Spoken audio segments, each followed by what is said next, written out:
hope I'm wrong, but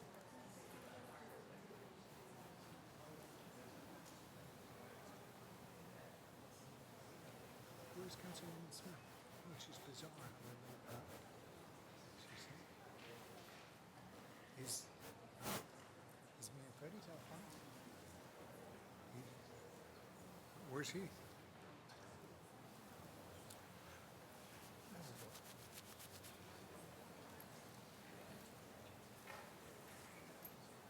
some coffee? Want a soda?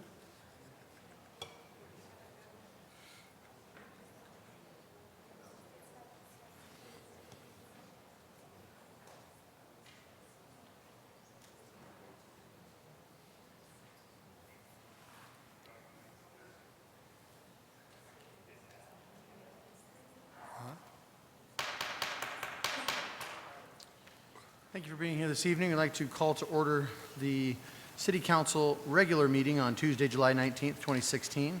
At this time, we'd like to invite Pastor Luke Panter from Grace Fellowship, a new church in Maricopa. That'll be starting on August 14th to the podium to give us our invocation, after which I will lead us in the Pledge of Allegiance. If you'd all rise, please. All right, let's pray. Father of heaven, Almighty God, you give us life, you create us, Lord, and you uphold all things by your hand. You are good, you are all powerful, and you love us. And God, you are perfect. Your justice is right. Your wisdom is true. God, you are all good. And we acknowledge today that we are not, that we are in need of you, that we are not just at all times, but that we have a need for your wisdom, for your discernment, for your power to come upon us. God, we confess that to you today, and we pray that you give this council wisdom, that you give them discernment, Lord, that you give them integrity, and all those officials that are running for election coming up, Lord, we pray that you would give us more leaders with integrity, with vision, with wisdom to lead us and to lead our city. God, we thank you for those who serve in our city, for our officials, Father, but also especially, and what is heavy on our heart at this time, God, is those who serve as our guardians, the officers, those in our police department, our firemen, our first responders, our EMS, and our paramedics. God, we pray especially for our nation at this time, Lord, as those guardians are in harm's way in ways that they did not expect to be, maybe. Father, we pray that you help us to love one another, to be neighborly, God, to support those that you have put in charge over us, that we have entrusted with the government and with justice. Lord, we pray especially for their families, for those across our nation, in our police force, in different departments, Lord, who have lost their lives. We pray for their loved ones, for their wives, for their children who have lost their fathers. Father, give us a spirit as Maricopans of peace and of humility. God, oversee all that goes on here tonight. May our conversation, debate, be seasoned with grace, with understanding, and with wisdom.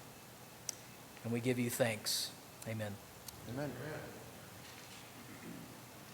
I pledge allegiance to the flag of the United States of America and to the republic for which it stands, one nation, under God, indivisible, with liberty and justice for all. Thank you. You may be seated. Thank you, Pastor. Appreciate it. This time, I'd like to move to the roll call, please.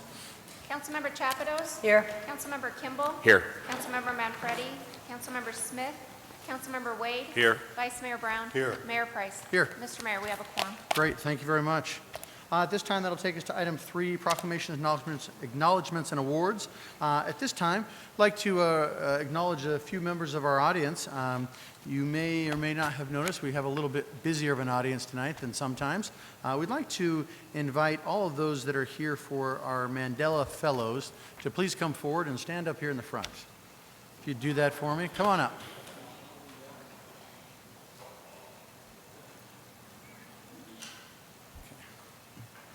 So just stand right here.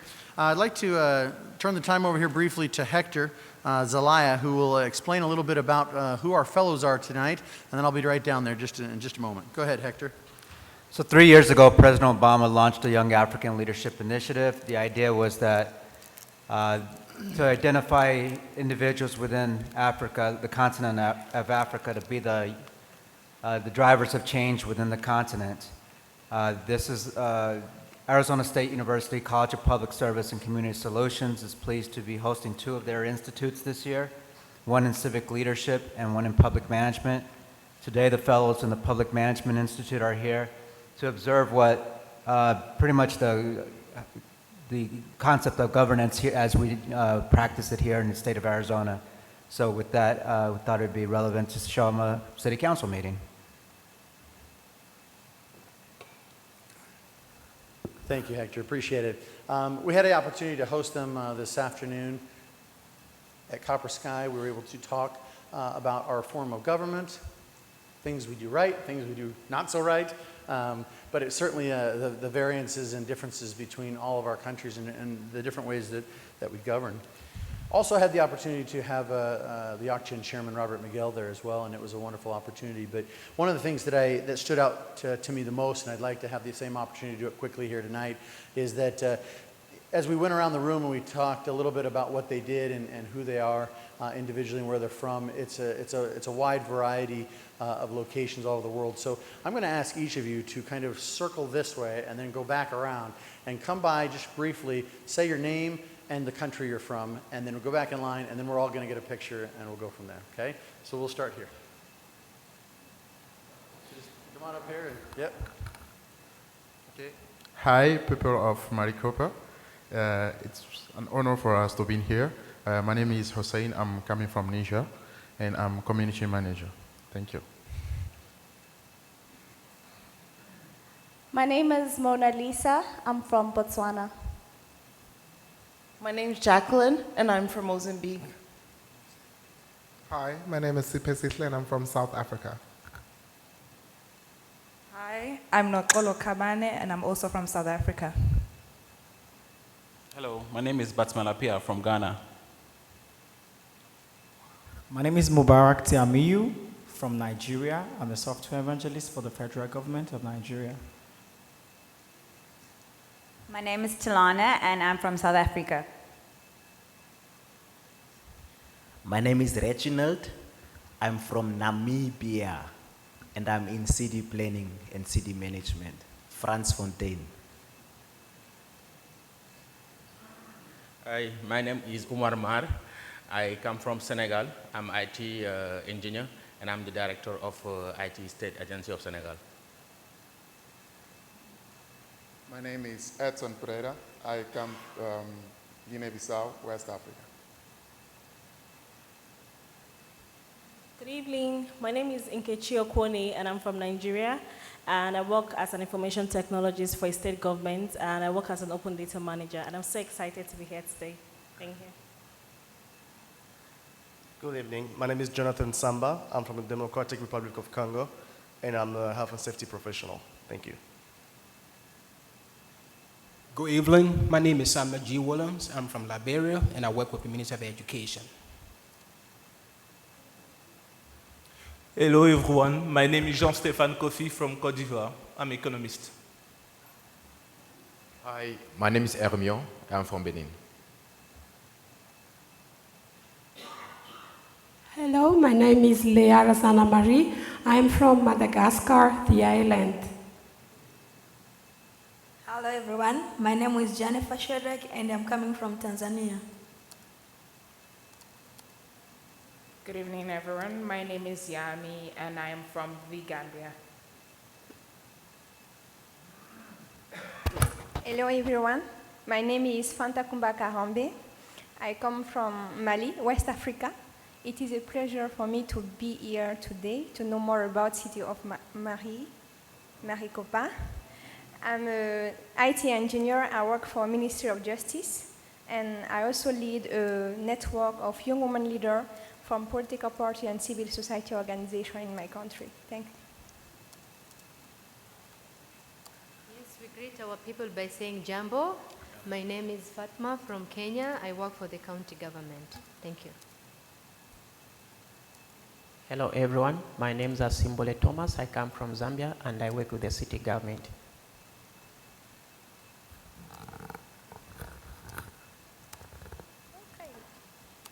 Good evening, everyone. My name is Georgina Mumba, and I'm from Zambia. So they didn't all get a chance to say what they did, but let's just say they're a highly educated group that, frankly, is smarter than all the rest of us in here. So just so you know. No, thank you very much for coming to Maricopa. We appreciate it. Anytime, you're always welcome. Give my hand.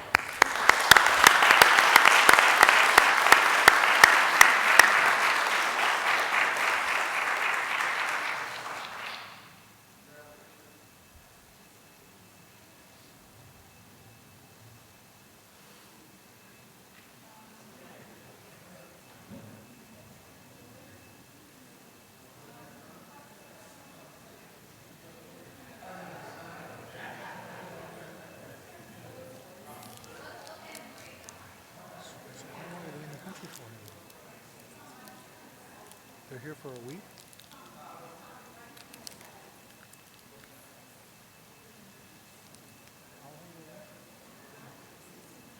Oh, wow.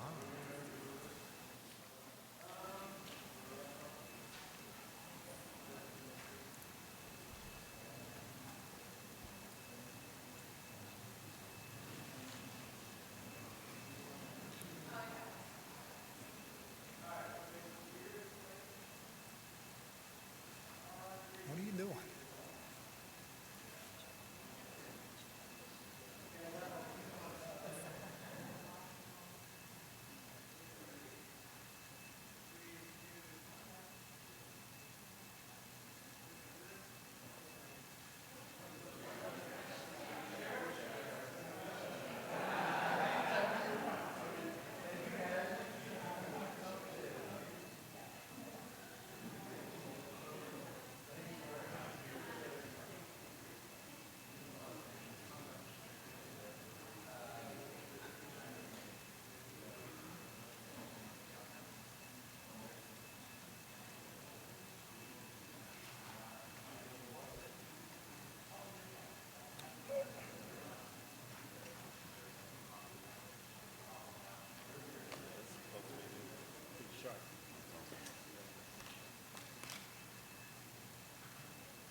Wonderful. Thank you very much. We appreciate your participation this evening.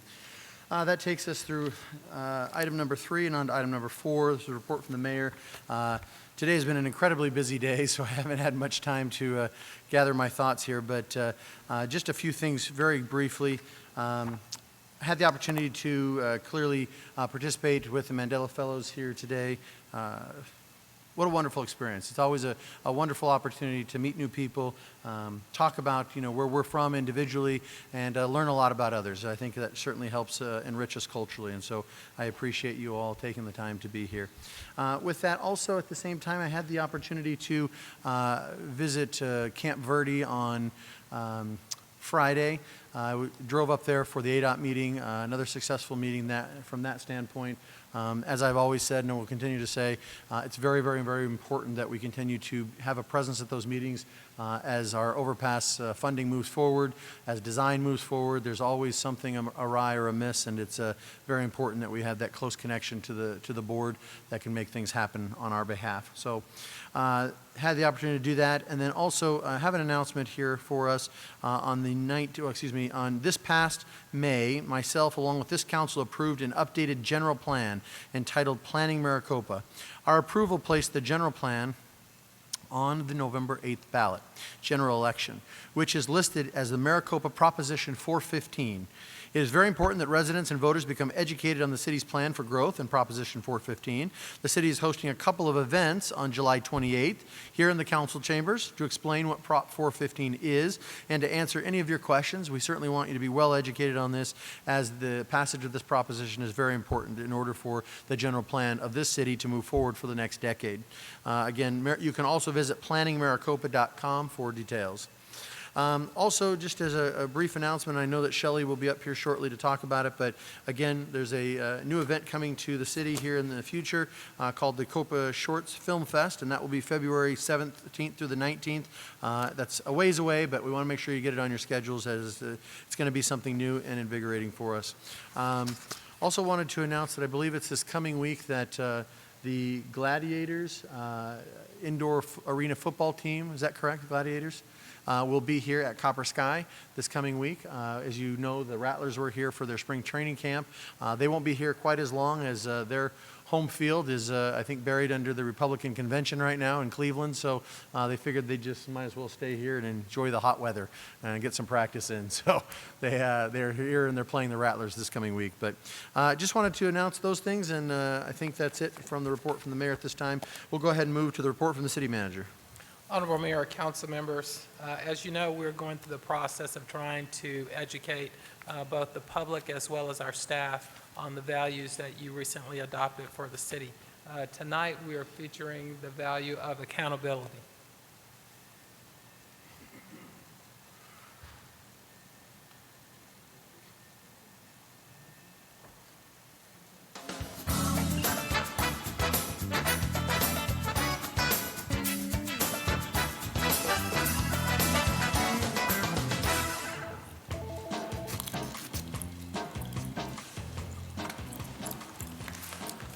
Yeah. Oh, City of Questionable Accountability. Yeah. I'll see.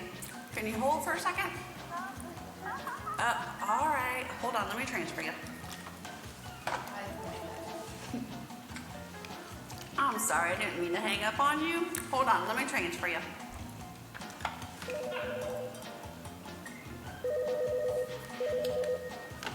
IT department, have you tried turning it off and back on again? All right, hold on.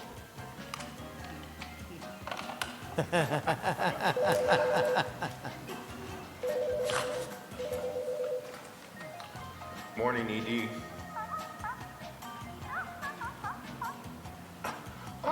I think someone made a mistake. You've got the wrong department. Hold on.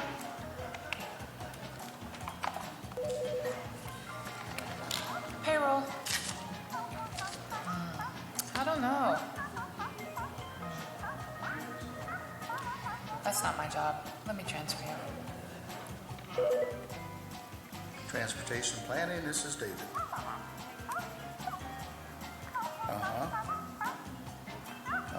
Okay.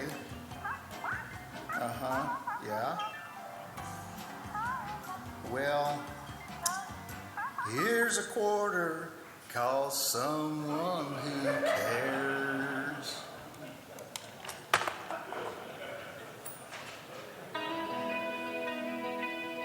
Good morning. Is this the city of Maricopa?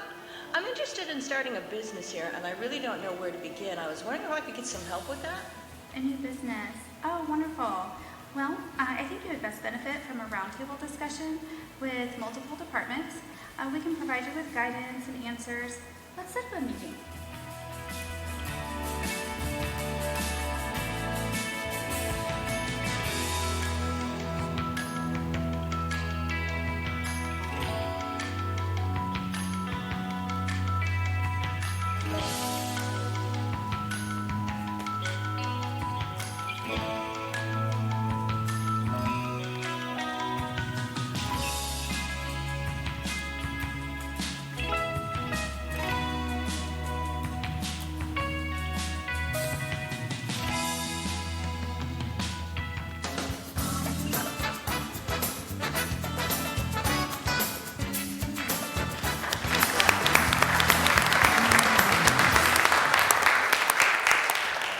I'd like to commend Jennifer and Ruben again on another excellent video, as well as all of the staff that participated, and that is accountability.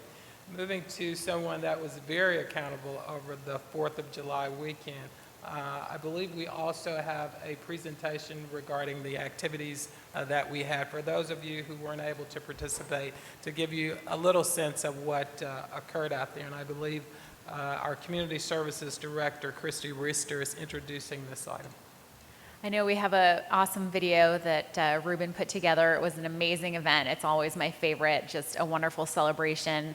A lot of families out there having a good time, and I think we had probably about 8,000 to 10,000 people out there. The fireworks were phenomenal as usual, and it was just a really great event. I know that the vendors were really pleased, and I have heard all great comments from the community that was there. So.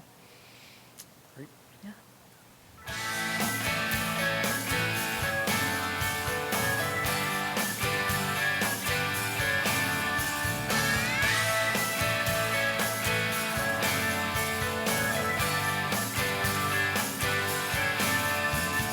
So it's the 11th annual Great American Forest Celebration here at Copper Sky.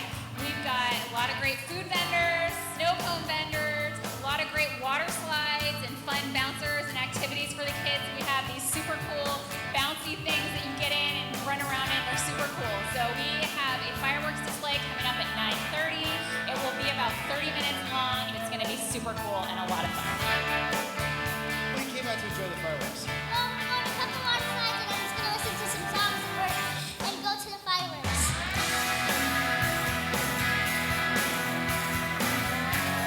I'm looking forward for the fireworks. Yeah. I am so ready for this.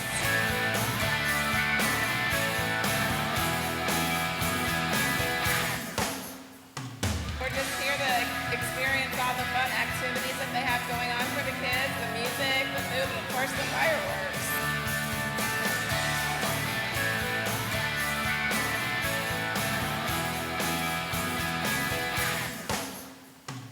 Happy 4th of July!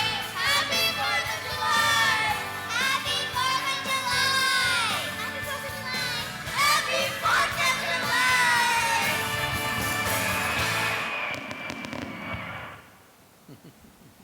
Thank you.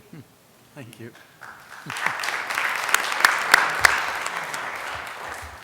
Honorable Mayor, council members, one final item.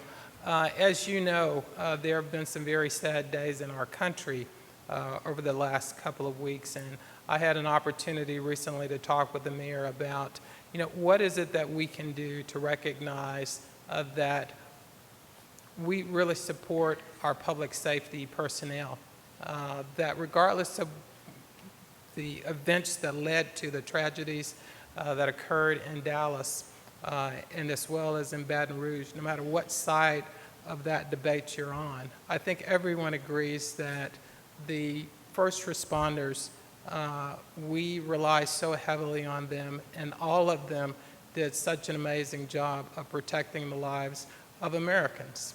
And so in my conversation with the mayor, he sent me to Chief Stahl and said, you might go and talk with him about how do we best show not just our support from a council or a staff, but community support for our public safety offices and departments.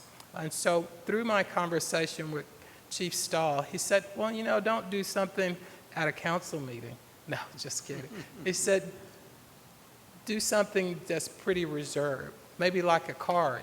And so along with that theme from Chief Stahl's department, I wanted to make sure we did something excellent. So I think we've developed an excellent card, not just for police, because sure, that's the one that's getting the most attention, but all first responders, all public safety, place themselves in harm's way for the benefit of residents in our community. And so I would ask each of you to come down. We have developed or drafted 5 cards. We will start out with 2, one for for our police department, one for fire department. These cards will then go to the front counter so all of staff can sign, as well as anyone in the community that wants to show their appreciation. So it's cards from the community.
These cards will be placed on the front counter for all of staff and all of the community to sign. It is my intention to have the mayor and council present them to both Chief Stahl and Chief Leffler at your meeting in August. That concludes my report. Thank you, City Manager Rose. Appreciate it.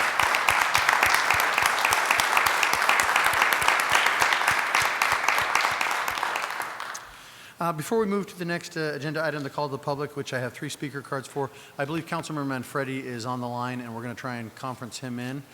So I'll turn that back to Ruben, who's going to try and get him on the phone. So patience with us for just a moment. Welcome to Short Health.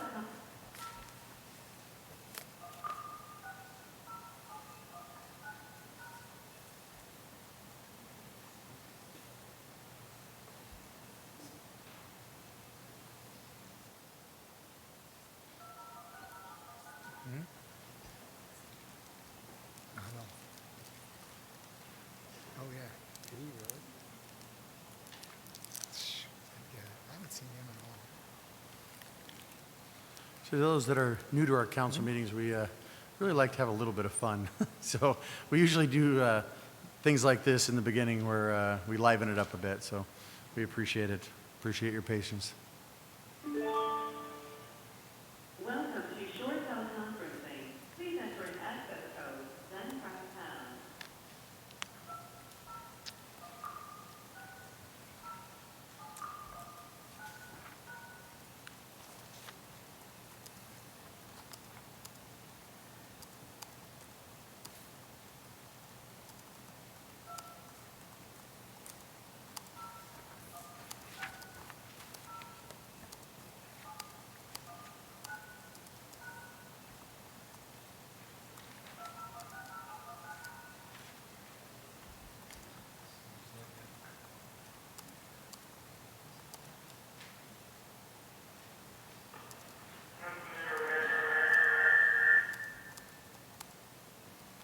Vince, are you there? Yep, I'm here. Great. All right. Thank you for being with us, Councilor Manfredi. We appreciate it. We are going to now open the call to the public. At this time, I have 3 speaker cards. I'll go through them first, and then after we get through those, if you'd like to approach the podium and tell us what's on your mind, we would love to hear from you. Please keep your comments short. I think we have a little timer up there that flashes on different lights and lets you know when the time is up. Please understand that at this time, because these comments are not agendized, we cannot as a council respond to them, but it doesn't mean we don't want to hear from you, and it doesn't mean that we don't want to try and solve the issues that you're bringing before us. So we'll make sure that you get connected with a member of staff and go from there. At this time, I would like to invite up Shelley Gillespie.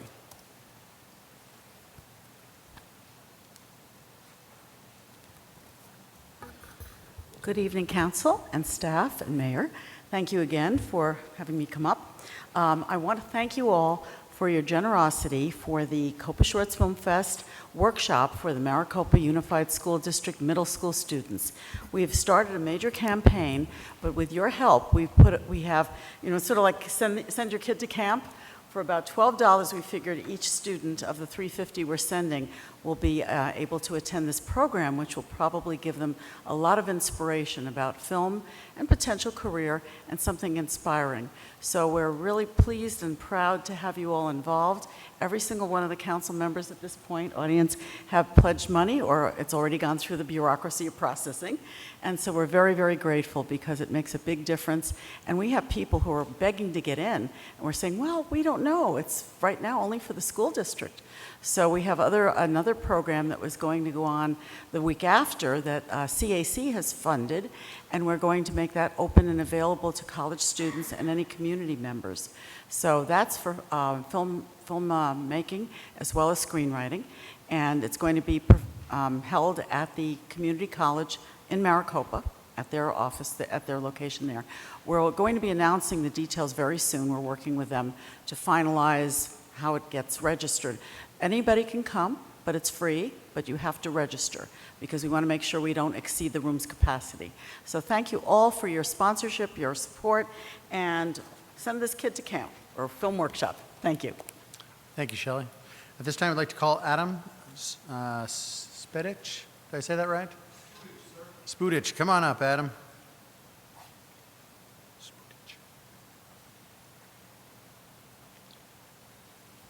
Good evening, Mayor, council members. My name is Rich Vidiello. This is my son-in-law, Adam, and my daughter, Jessica. We've gone through the last 3 weeks. It's been pretty tough for public safety. And we need to support our public safety, especially police right now.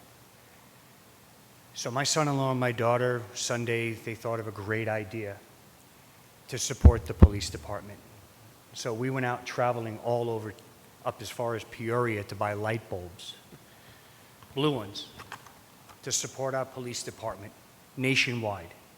It's a serious thing we have going on here.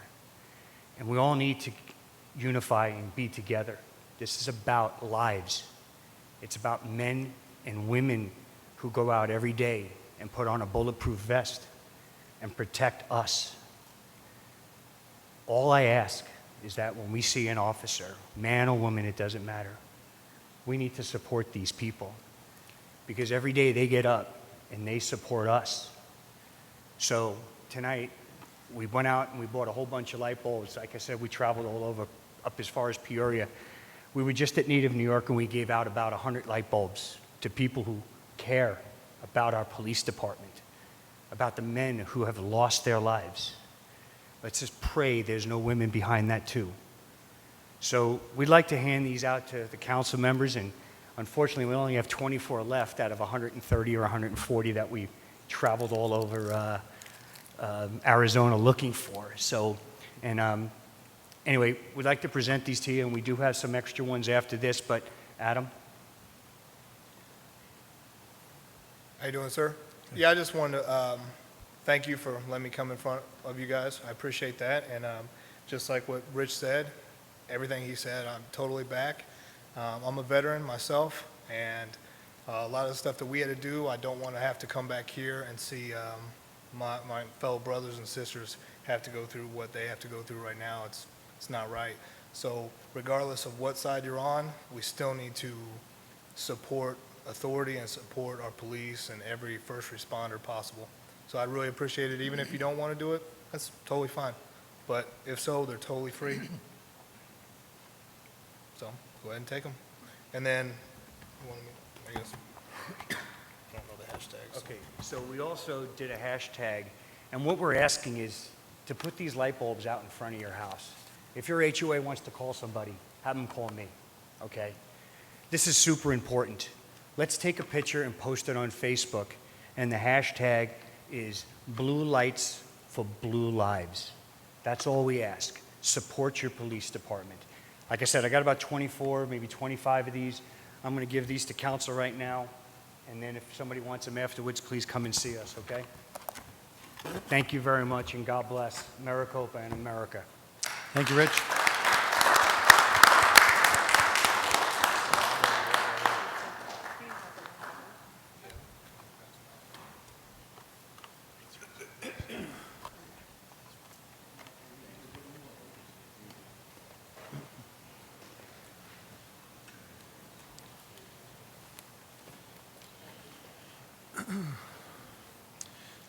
Thank you. That concludes the speaker cards I had. Does anyone else like to approach the podium at this time? Call the public.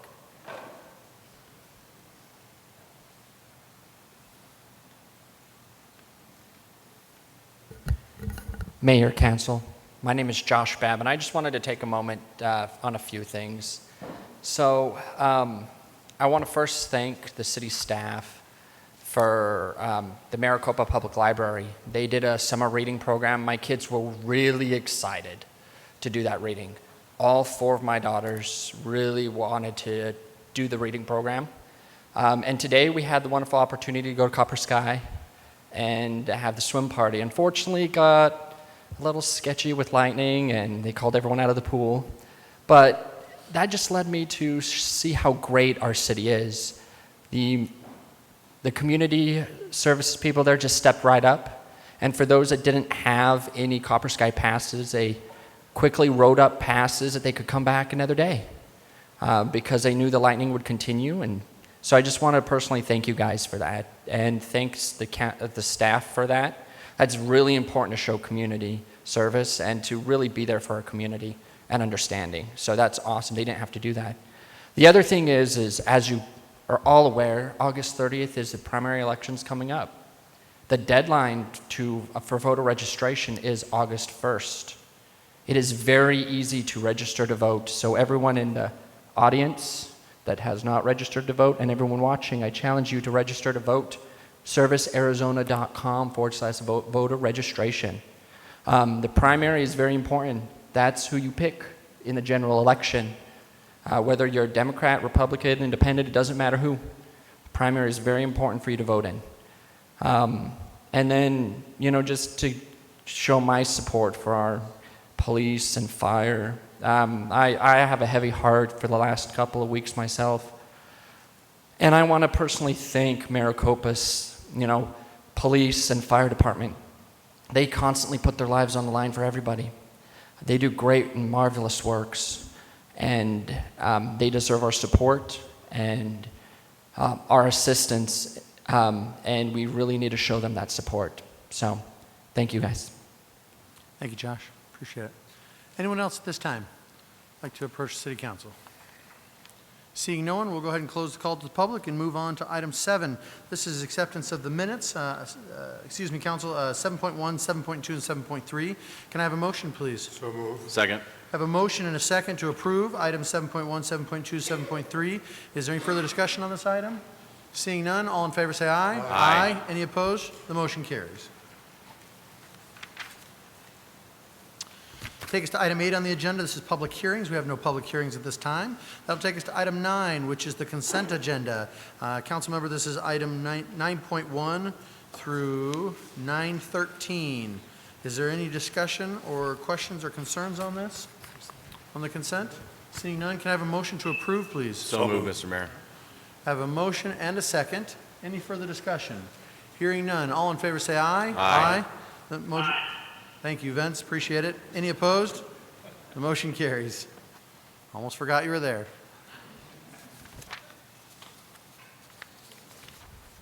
That'll take us to the regular agenda. This is the section 10. 10.1, the Mayor and City Council shall hear a presentation from the Greater Phoenix Economic Development Council, or GPEC, regarding the fiscal year 2016-2017, its key initiatives, and the business development activities of this organization. This is for discussion only. Denise. Good evening, Honorable Mayor and members of the Council. I'm here this evening to introduce Mr. Brad Schmidt. He's the VP, or Senior VP of Business Development for the Greater Phoenix Economic Council. He specializes in site selection for companies in advanced business services industry. He has been with the Greater Phoenix Economic Council for 16 years. He's also one of our own, started his career with the City of Mason, also did some time with Chandler. So, did some time. You like that? Well, during his time with GPEC, he has helped more than 100 companies either expand or relocate in the Greater Phoenix area. He's also involved with projects that are customer service focused, data centers, corporate and regional headquarter relocations. So with that, I'll turn it over to Brad. He'll talk about GPEC's key initiatives for fiscal year 16-17 and answer any questions that you might have. Great. Thank you, Denise. Appreciate it. Brad, take it away. Well, good evening, Mayor and members of the Council. It's my pleasure to be here tonight on behalf of Chris Camacho, our CEO, and our Board of Directors, and to give you a brief update on some of the activities we saw over the last fiscal year, and a brief update on kind of where we plan on going next fiscal year. It's a pleasure to be here in front of your guests as well. I hope they're learning a lot about the regional economic development nature here in the Greater Phoenix area. So thank you.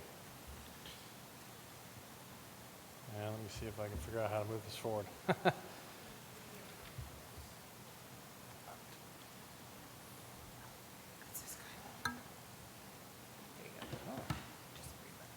Sometimes the keyboards just don't work, right?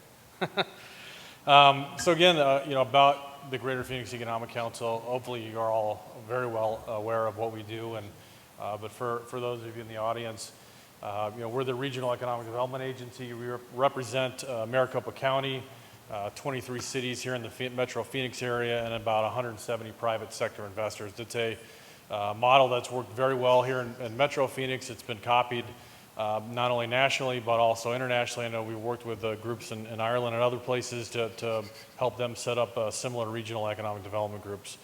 In our time since 1989, we've helped over 660 businesses expand here in the metro area, which has been in over almost $13.5 billion in capital investment and over 116,000 new jobs to the area residents over the last 26 years.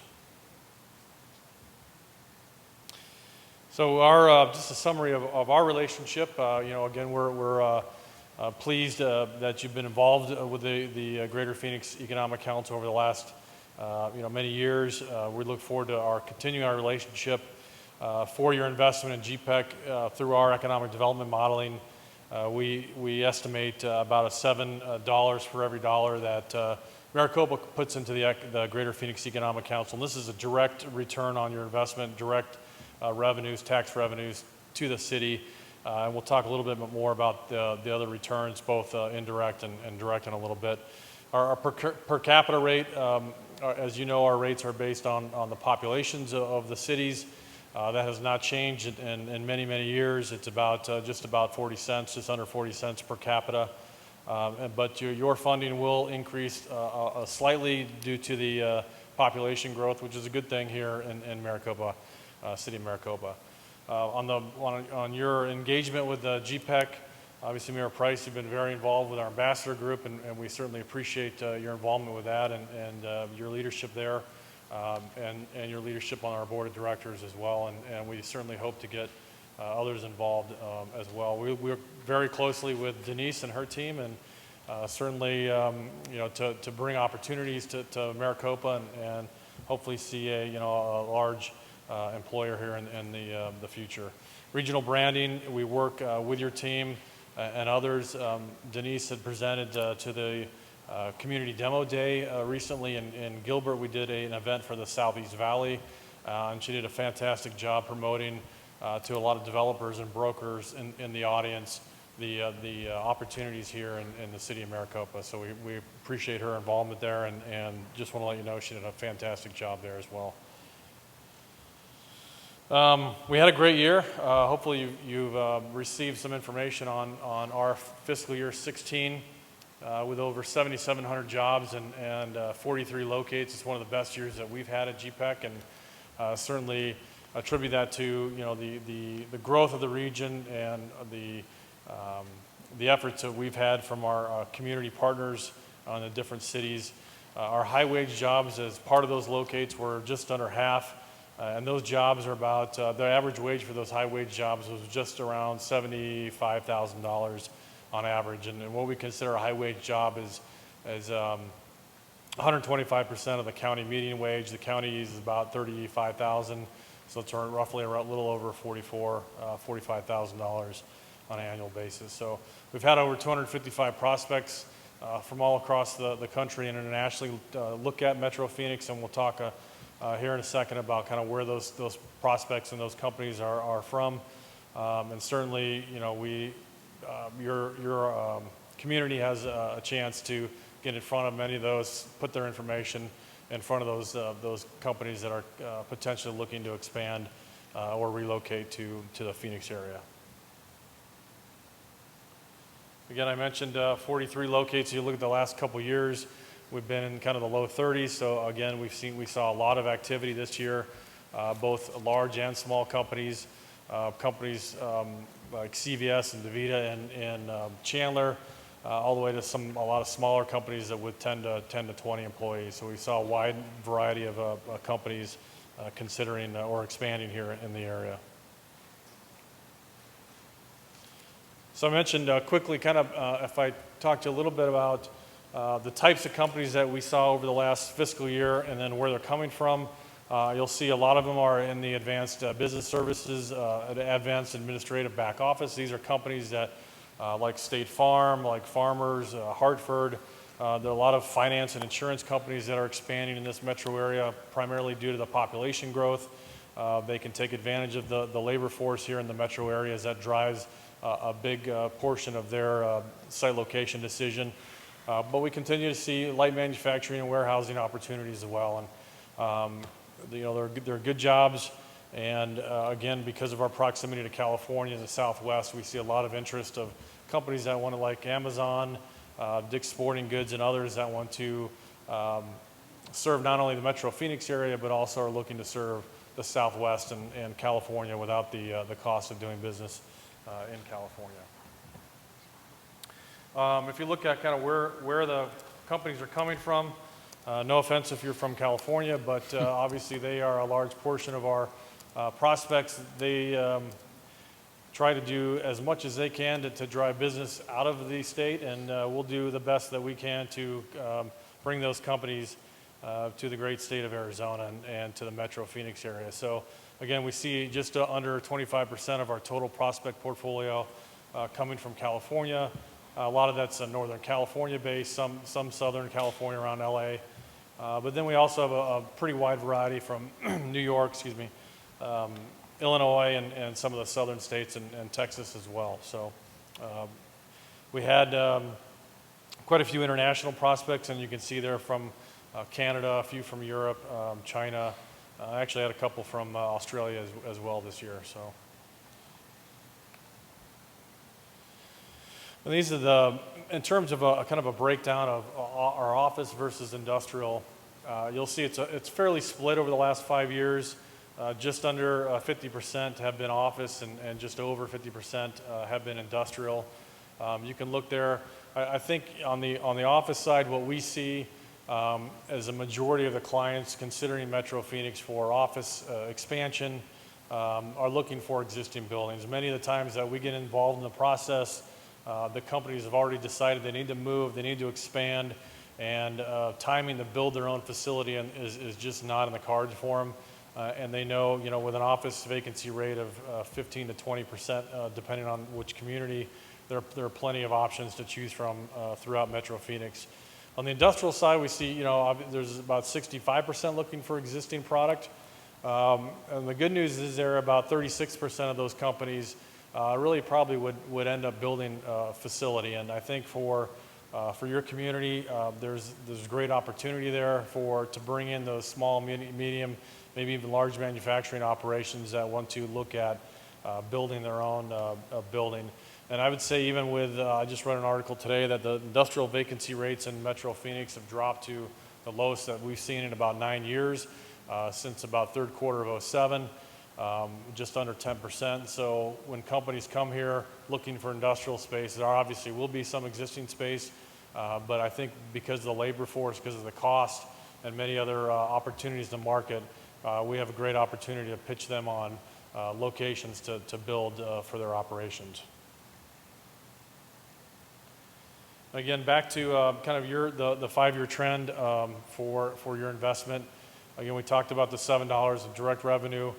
This is run through our in-plan model, economic impact model that we've worked with the communities in the state of Arizona on.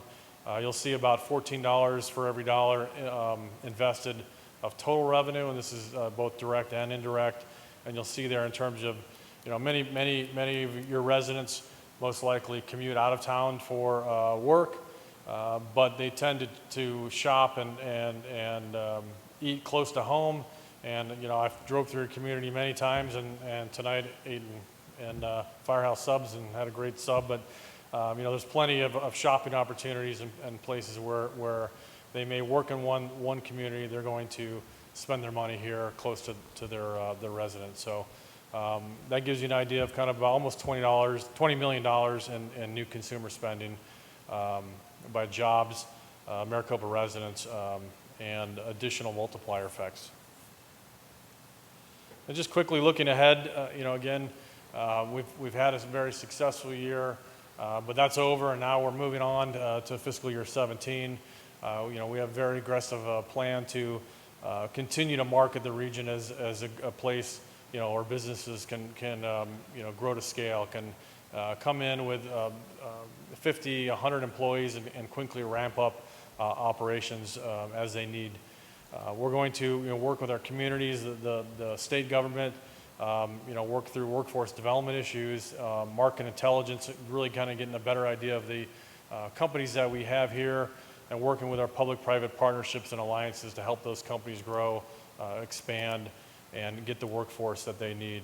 And then again, with the governor's office and other partners, really kind of work on talk about policy and other economic competitiveness issues to really make sure that we have the stable base for companies to come in, grow, and be successful long term.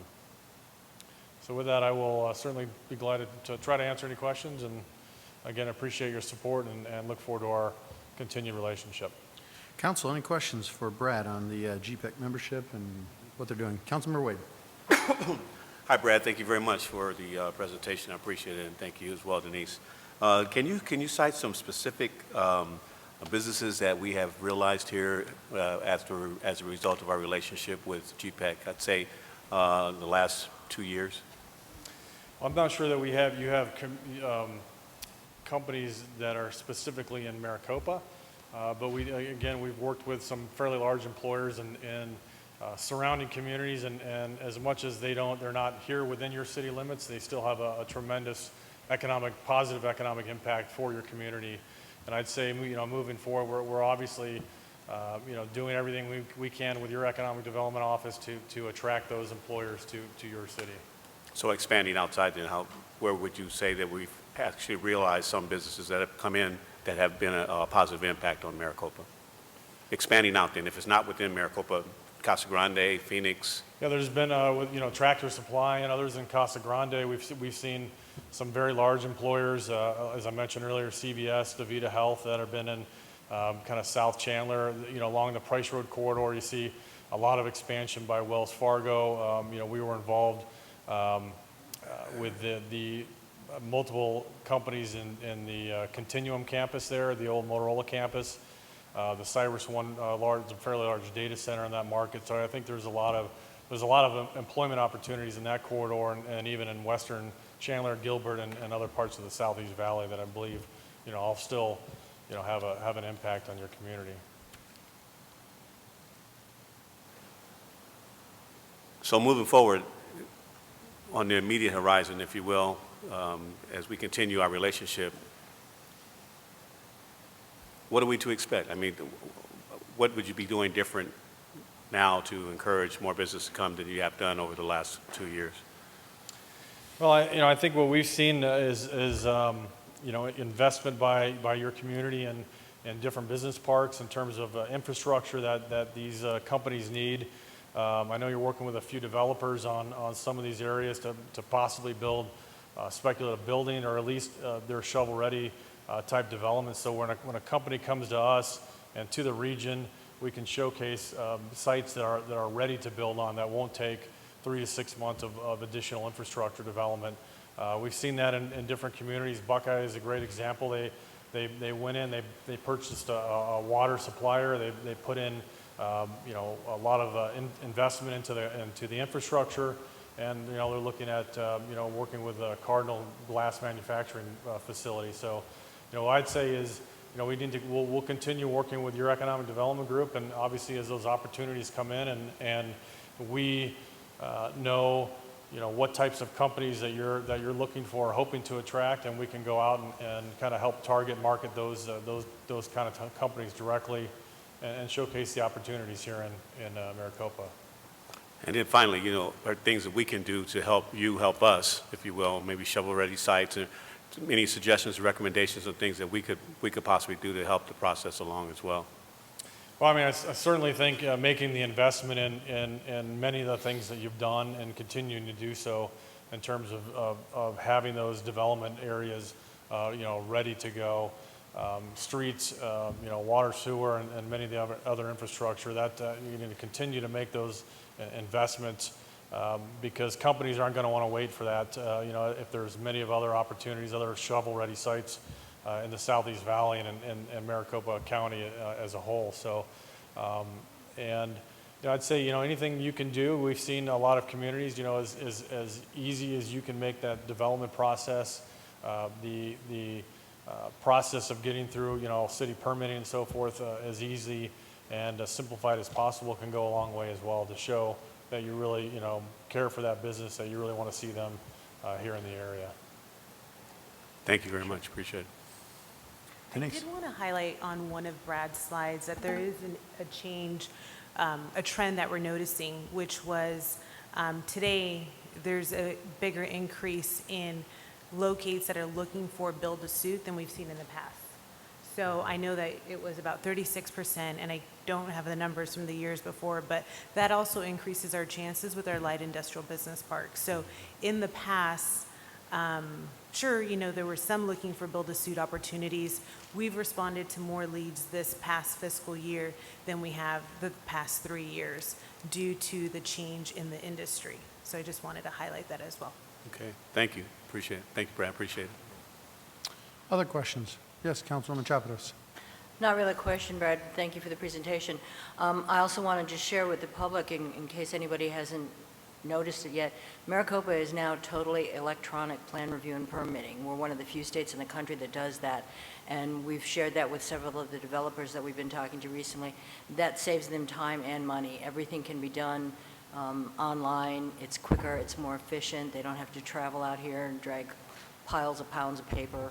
So that's also a good plus for our city. That's fantastic, yeah. I'd just like to point out, I appreciate you being here, Brad. I mean, GPEC is one of those entities in which it's bigger than we are. I mean, it's a regional coalition. You obviously, you kind of get in there and you jockey a little bit for position. You bump and rub elbows and all those types of things. But at the end of the day, I often look back at what we spent as a council, several years ago, and then we continue to do it today in advertising.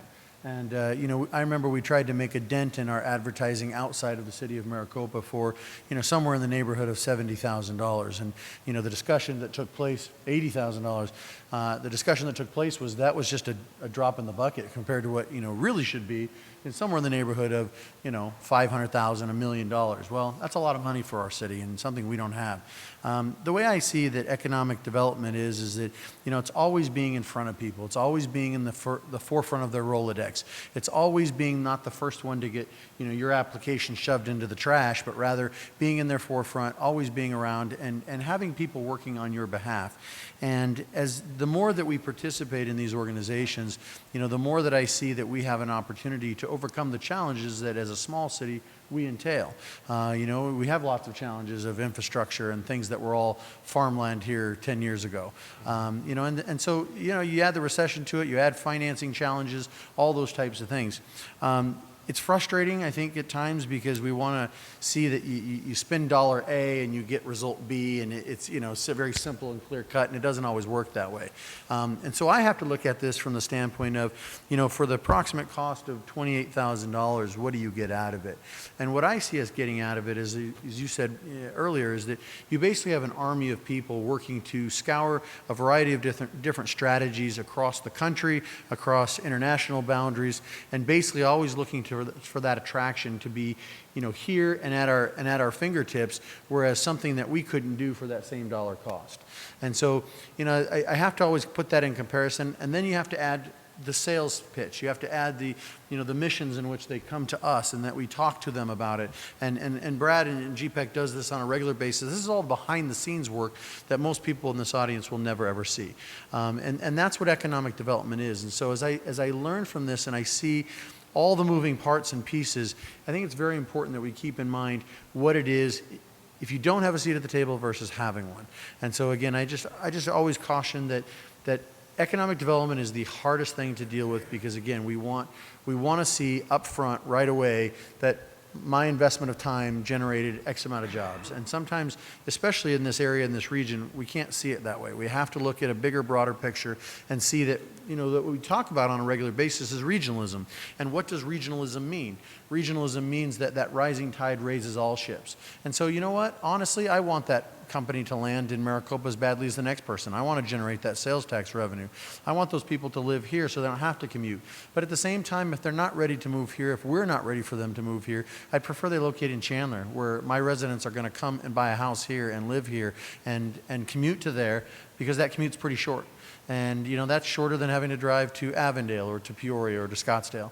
And so, again, I think it's that regionalism that we're really looking to ally ourselves with. And so that's my 2 cents on the GPEC side of things. And I think that for $28,000, really get a lot of bang for our buck out of it when you consider all those types of things. And then someday, that day is going to come sooner rather than later, where you land that company and the sales tax revenue off it's going to pay for 10 years worth of membership, and then that starts a seed and it starts a domino falling, and then comes 2 companies and 4 companies and 8 and 16, and that's the way we see it kind of tip and go. So, any other questions or concerns, thoughts, observations? Okay, thank you, Brad. We appreciate it. Thank you very much. That takes us to item 10.2, which is the ability to possibly take action on approving the updated agreement between the GPEC and the City of Maricopa. This is for 27-825 and will be funded from the General Fund Economic Development Membership and Dues. Any questions, concerns on this? Yes, Councilmember Wade. It was a result of this agenda item that I asked the questions, Mr. Mayor, of course, to make sure, I'm very clear about our relationship with GPEC and support that. But I'm sure there are people out there that see us spending money and ask the question, so I want to make sure we're very clear on that. So thank you very much. I would like to make a motion to accept, if that's all right with you, We have a sir. motion. Is there a second? Second. Motion and a second. Any further discussion on this item? Seeing none, all in favor say aye. Aye. Didn't hear it from Vince. Any opposed? Thanks, Vince. Any opposed? Hearing none, the motion passes. Thank you. Thank you. Appreciate it. That takes us to item 10.3. We're going to discuss and possibly take action on approving a contract with Precision Concrete Cutting in an amount not to exceed $104,987.73. Bill, take it away. That's a long thing. I'm not reading all of that. Just as well. Good evening, Mayor, members of council. Our roads consist of subgrade, the asphalt, and the concrete, and it would seem logical that one firm would do all of it, but they don't. Asphalt is a unique creature that there are specific firms that do just asphalt. We've got a number of them under contract. The concrete tends to be done by the construction firm that puts the road in the first place, but the firms that we still need someone on-call to do concrete repair. Currently, as part of my strategic plan within my department, we're working on expanding our capability of having the Public Works Streets crew actually do concrete repair, and they've begun doing a little bit of it themselves, but they're not nearly capable enough, and there's quite a bit more of it in the city we have to do. Mostly what we're talking about here is concrete replacement and repair of gutters, sidewalk panels, scuppers, sidewalk refuges, valley gutters, those kind of things. This is our on-call. We hired them last year, but it was still under $25,000. Now with the contract expanding, we're rolling both of them up here. It'll be on call, so it'll be as needed where we receive calls and where we look to, or as we drive around, we find problem areas. From initially, the 2 areas where we're going to be focusing, we know, is the sidewalks on 347 itself. Even though that is ADOT right-of-way, ADOT has expressed they don't put in sidewalks. So we've applied for grants and done work over the years to put in sidewalks incrementally. We've been relatively successful. We've been expanding the amount of area we have sidewalks in and continue to do so, but we're also responsible for maintaining them once we put them in. The focus for the last year and a half has been gutters, because we've got some flow problems. We're shifting over to fixing sidewalk panels. We've got a few places we've got trip hazards now that will be both either grinding them down or ripping them out and replacing them. The first place we're going to be focusing is in Homestead. Some of the areas there, when they were originally put in, were not put in the best condition. So some of the areas there need to be replaced already. Beyond that, it'll be an as needed, particularly where we get complaint from citizens. When we do, either Rob Dolson or myself personally go out and validate that, yes, there is a trip hazard here. It's not just somebody being melodramatic, or, oh, this is really, really bad. We need someone out tomorrow to fix it, that kind of thing. And then we'll call these guys out to fix it and replace this. So it is not necessarily that we're going to spend all of this money necessarily, but this is for the annual on-call to replace concrete. Thank you, Bill. Is this something that we aggregate? I mean, if it's not, you say you go out and investigate and see if it's a trip hazard, right? But clearly, this one may or may not be. It may be something that we throw in. But if we do this, let's say every other month, and we had these guys come back out every month or every other month, that adds a lot of expense. Is that something we aggregate and say, okay, now we have a group of 5 of them come out and do all of them at once, so we're not having to pay for constant coming and goings? To the mayor, members of council, that's exactly what we do. Is we try to, unless it's some kind of really dangerous thing, and if it's some really dangerous thing, they tend to be pretty small. Particularly, we're talking trip hazards now. we probably would just jack and do that ourselves directly. Other things, yes, we tend to collect them up and do them as a big group. Or when we've got a bigger project like a ramp at an intersection, and then as long as you're doing that ramp in the intersection, we got these 8 other things that we've got annotated. So we collect them over time. There's some entire neighborhoods we go through. In fact, in the case of Homestead, we know there's 40 or 50 things that need to be fixed. None of them are urgent enough to by itself require coming out. So that's what we're collecting up that whole neighborhood for. Perfect. Any other questions or concerns, council? Seeing none, can I have a motion on this, please? Move to approve, Mr. Mayor. Second. I have a motion and a second. Any further discussion? Hearing none, all in favor say aye. Aye. Aye. Any opposed? Motion carries. Thank you. Thank you, Bill. Appreciate it. This is item 10.4. This is an ordinance. The ordinance of the mayor and city council of the city of Maricopa, Arizona, levying separate amounts to be raised for primary and secondary property tax levies upon each $100 of the assessed valuation of the project's property subject to taxation within the city of Maricopa for the fiscal year ending June 30th, 2017. This is for discussion and action. Brenda. Good evening, Mayor and members of the council. We are nearing the final part of the budget process, and that's adopting the ordinance for the primary and secondary property tax levies. The taxing authorities within Pinal County, Maricopa taxing districts are the Pinal County, Maricopa Unified School District, there's a state school equalization tax rate, community college districts, special districts, and the city of Maricopa. All of these individual rates are combined into one tax rate, which is assessed for all Maricopa residents owning homes within Maricopa. There are 2 types of city property tax levies within Maricopa. The first one is the primary property tax rate. The authority to levy a primary property tax was passed in November of 2006 to support public safety within Maricopa. And that supports the operating budget of Maricopa. The levy increases are restricted by state statute, and they're restricted to 2%. There are other restrictions on the amount of expenditure limitations throughout the year that drive that. The second type of levy, property taxes levied, is the secondary property tax. The secondary property tax supports the general obligation bond debt service payments of the city. The levy increases for the secondary taxes are not restricted. However, the outstanding general obligation debt is restricted as to the amount that can grow. The general obligation bond authorization was passed in November of 2008.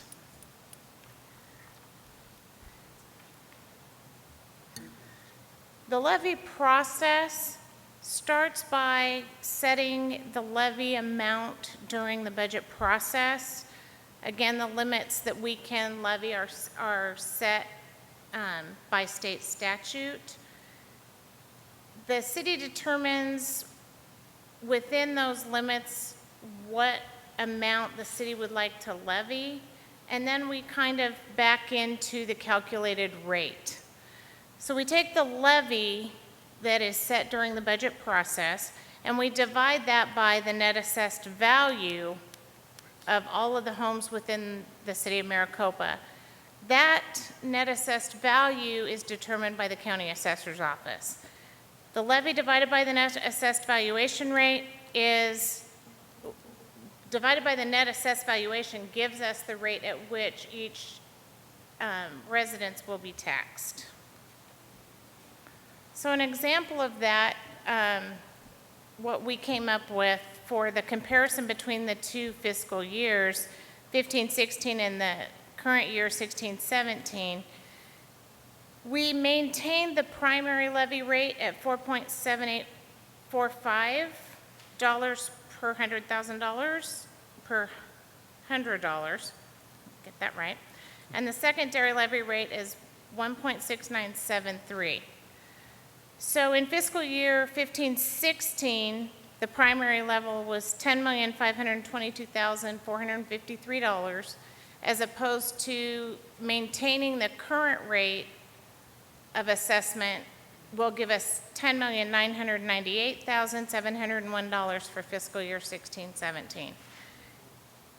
I said that we maintain the rate at which we levy the taxes.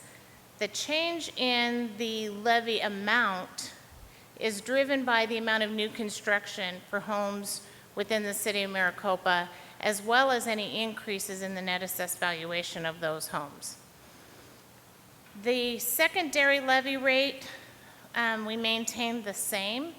Therefore, the secondary rate at which we collected remains the same, which is not driven by the net assessed value of the homes.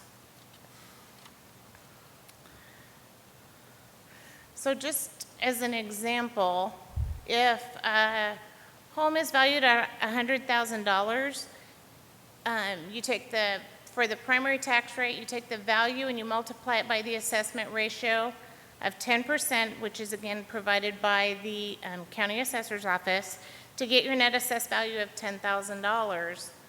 You take that for the levy calculation, take the net assessed value and divide it by 100 to get $100. You multiply it by the property tax rate to get the levy amount. Do a similar thing for your secondary tax rate, multiply it by the secondary tax rate to get the levy, so it'd be a total of $648.18 for that $100,000 home.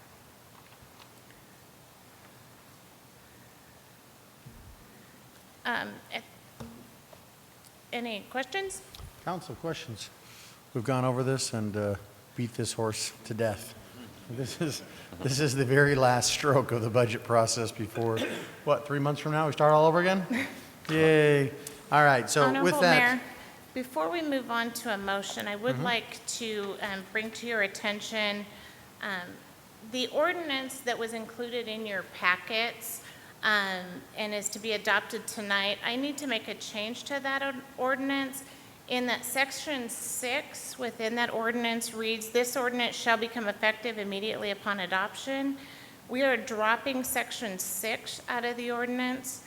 As to be immediately effective, it has to be adopted with an emergency clause, and there is no need to adopt this with an emergency clause, which was not included in that first ordinance.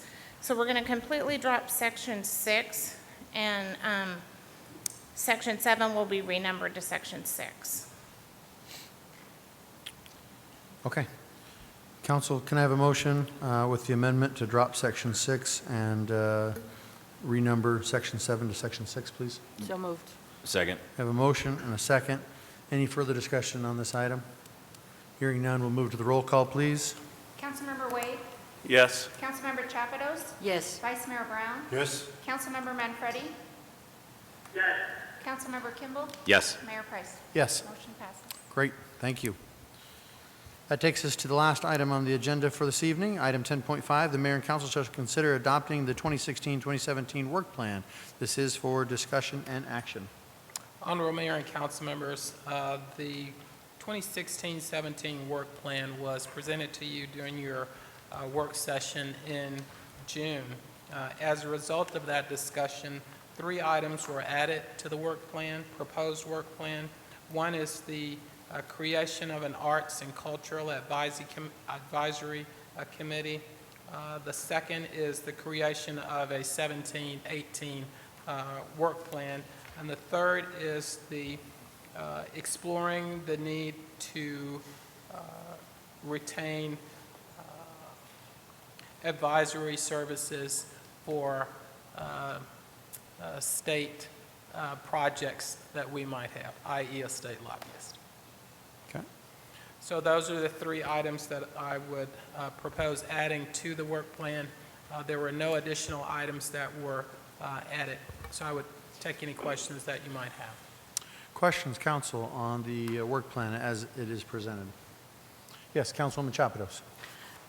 Mr. Rose, The only objection I have at this point is to that last item, the state lobbyist. I think given the fact that we've scheduled a retreat for this coming Monday, that it involves touching several departments, changing perhaps the way we do things, maybe looking at some realignment, I would be comfortable approving everything but that item, requiring more information and more detail of what you see that change be coming. Would that be something that we approve then? Let's say the council wanted to go along with that, but would we phrase it like that where we exclude it, or would we simply say it contingently based upon the outcome of that retreat? Each item included in this work plan, typically, it has been funded through the budget process. This item is different. So this item for approval would need to come back before the city council for funding purposes. So including it in the work plan simply means that we're able to move forward with it, with the exception of we can't obviously hire a lobbyist, and the funding requirement would need to come back for your approval. Councilwoman Champados, what do you think about that? I'm not comfortable with saying we're moving forward with that until after at least Monday's retreat and we get some more information as to what those internal changes might be. I'm in favor of exploring it and continuing to discuss it, but because this wasn't included in the original work plan items, it was announced spontaneously that night, and also the fact that we haven't, as a council, had a chance to talk with you about your vision, get our input, I'm still not comfortable saying that we're going to proceed with that and even to come back for funding. I'd still like to have further discussion before we take that next step. I believe we are seeing the exact same thing, which is just to explore the idea of having a lobbyist on board. This in no way enables us to bring someone on board without having that discussion with the mayor and council, and without having approval from the mayor and council. Okay. Yes, Councilmember Kimball. Well, so you're okay with that, the way it is then, this way? Okay, I was just going to say that I'm fine with what City Manager Rose had just said. I think that's a really good idea. Yeah, I just want to agree with Councilwoman Champados that I just want to make sure that, you know, it is somewhat contingent based upon the outcome of the discussion coming down the road still, because I think that, you know, that makes a big difference as to, you know, where we ultimately see in the vision of what we're trying to accomplish in that arena. So, you know, like you said, we're splitting hairs here, but at the end of the day, I just want to make sure that that is, you know, driven home, that, you know, it's moving forward means just keeping it on the back burner until we can decide kind of where we are at, and then ready to bring it back before council, as you said, before funding. And so we'll have to go through a variety of different aspects before we get to that point. So, okay. If we are in agreement with that, then can I have a motion to approve, please? Second. We have a motion and a second. Any further discussion on this item? All in favor say aye. Aye. Aye. Any opposed? The motion carries. Well, that completes our agenda. We have no further e-sessions. We thank you very much for attending this evening. Appreciate your patience. And with that, can I have a motion to adjourn, please? Move to adjourn, Mr. Mayor. Second. Have a motion and a second. All in favor say aye. Aye. The motion carries. We'll stand adjourned till